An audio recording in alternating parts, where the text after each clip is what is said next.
ভাড়া দিয়েছে, তারা গ্রাম ভাড়া দিয়েছে। আমাদের নেতা তসবির সাহেব ঢাকা থেকে বলেছিলেন আমাদের উলিপুরে একটি হিন্দুর কোনো পরিবারের জন্য কোনো ক্ষতি না হয়। সেই লক্ষ্যে আমরা প্রত্যেকটি পরিবারের খোঁজ খবর নেওয়ার জন্য আমাদের ইউনিয়ন বিএনপিকে প্রত্যেকটি পাড়া মহল্লায় আমরা নিয়োগ করেছিলাম, যাতে আমাদের একটি হিন্দু পরিবারের জন্য কোনো ক্ষতি না হয়। যাই হোক, সেই সময়টাও পার হয়ে গেছে।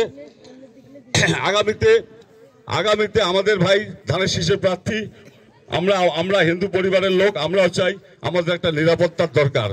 আপনারা জানেন আমাদের বর্তমান কোনো অভিভাবক নেই, আমাদের সবচেয়ে বড় দরকার আমাদের নিরাপত্তা। যাই হোক, উনি আমাদের মাঝে এসেছেন, ওনাকে আপনারা আগামীতে ধানের শীষে ভোট দিয়ে আমরা যদি ওনাকে এমপি বানাইতে পারি, আমরা হিন্দুরা আমরা সবচেয়ে বেশি নিরাপত্তায় থাকবো। এই আশাবাদ ব্যক্ত রেখে আমি আমার সংক্ষিপ্ত বক্তব্য এখানেই শেষ করলাম।